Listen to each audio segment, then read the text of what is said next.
സാഭിമാനം സാഹിത്യനഗരം.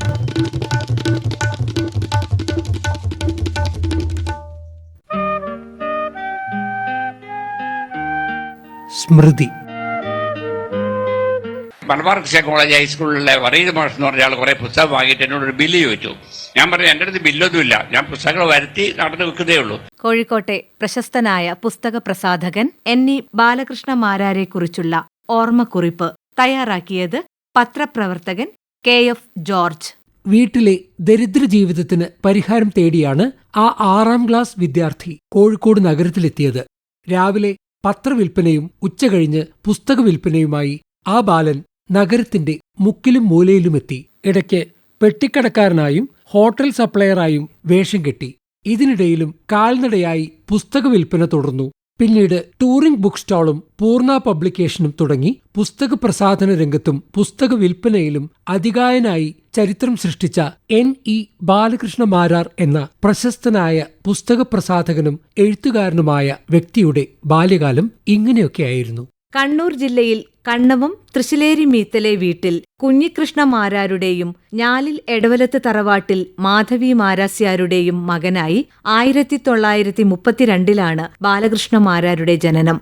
കോഴിക്കോട് നഗരത്തിൽ നടന്ന് പുസ്തകം വിൽക്കുന്ന കാലത്ത് അമ്മയുടെ കമ്മൽ പണയം വെച്ചു കിട്ടിയ 60 രൂപയ്ക്ക് സൈക്കിൾ വാങ്ങി. പിന്നീട് അതിൽ സഞ്ചരിച്ചായി പുസ്തക വിൽപ്പന.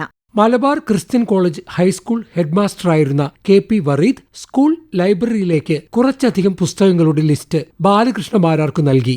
പുസ്തകം നൽകുമ്പോൾ വിൽപ്പന നടത്തിയ സ്ഥാപനത്തിന്റെ ബില്ലും വേണമെന്ന് പറഞ്ഞപ്പോഴാണ് തന്റെ സ്ഥാപനത്തിന് ഒരു പേര് വേണമല്ലോ എന്ന് അദ്ദേഹത്തിന് തോന്നിയത്. ഒരു പേരിനായി സുഹൃത്തായ കവി R രാമചന്ദ്രനെ സമീപിച്ചു. സഞ്ചരിച്ചു പുസ്തകം വിൽക്കുന്ന ആളല്ലേ, ടൂറിംഗ് ബുക്ക് സ്റ്റാൾ എന്ന പേര് മതി എന്ന് അദ്ദേഹം പറഞ്ഞു. കച്ചവടം കുറച്ച് പുരോഗമിക്കുമ്പോഴാണ് മാഷെ പരിചയപ്പെട്ടത്. മാഷ് ഉള്ള പുസ്തകങ്ങളൊക്കെ നോക്കിയിട്ട് പറഞ്ഞു, എനിക്ക് നല്ല പുസ്തകങ്ങളൊക്കെ വേണം, ഇതൊന്നും പോരാ, ഈ പുസ്തകങ്ങളൊന്നും വിട്ടിരിക്കില്ല, നല്ല പുസ്തകങ്ങൾ വരുത്തണം നീന്ന് പറഞ്ഞു. ഞാൻ പറഞ്ഞു, എനിക്ക് വരുത്താനൊന്നും അറിയില്ല, അതിനൊക്കെ ഞാൻ പറഞ്ഞുതരാമെന്ന് പറഞ്ഞ് കാറ്റലോഗൊക്കെ തന്ന് മാഷ് പുസ്തകം കിട്ടുന്ന സ്ഥലങ്ങൾ പറഞ്ഞു തന്ന് മാഷ് കാറ്റലോഗിൽ മാർക്ക് ചെയ്ത് തരും. ആ പുസ്തകങ്ങൾ നമ്മൾ പോസ്റ്റലായിട്ട് വരുത്തും. പിന്നെ എൻ്റെ ഒരു ഗുരു മാഷായി. എന്ത് കാര്യങ്ങളും വേണ്ടിക്കും മാഷോട് പോയി ചോദിക്കും. മാഷ് തലയിലെ ഒരു വാടക വീട്ടിലാണ് താമസിച്ചിരുന്നത്.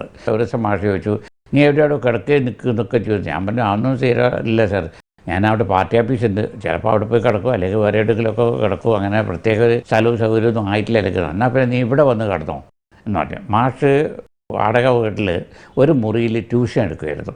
ആ ട്യൂഷൻ എടുക്കുന്ന മുറിയിൽ എന്നോട് പറഞ്ഞു, നീ ഇവിടെ വന്ന് കിടന്നോന്ന് പറഞ്ഞു. കോർട്ട് റോഡിൽ അങ്ങനെ ടൂറിംഗ് ബുക്ക് സ്റ്റാൾ എന്ന പുസ്തക വിൽപ്പനശാല പിറന്നു. രാമചന്ദ്രൻ മാസ്റ്റർ തന്നെ സീലും ഡിസൈൻ ചെയ്തു നൽകി. If you want anything in print at your door, please drop a card to Touring Book Stall. ഇതായിരുന്നു മുദ്രയിലെ വാചകങ്ങൾ.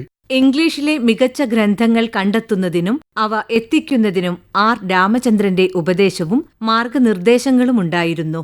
ആവശ്യപ്പെടുന്ന ഏതു പുസ്തകവും അദ്ദേഹം വായനക്കാർക്ക് എത്തിച്ചു കൊടുത്തിരുന്നു.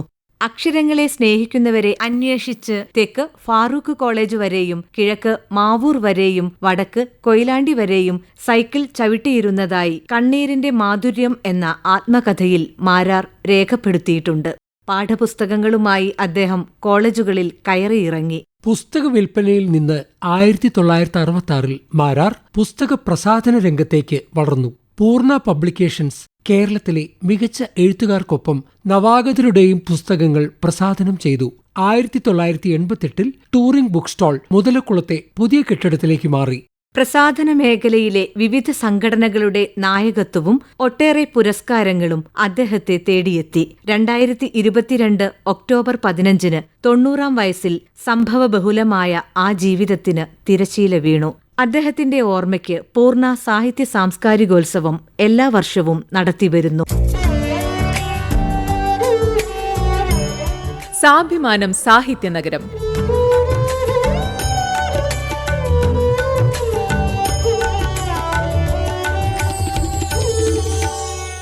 സാഭിമാനം സാഹിത്യനഗരം ഇനി ബുധനാഴ്ച രാവിലെ 7:10.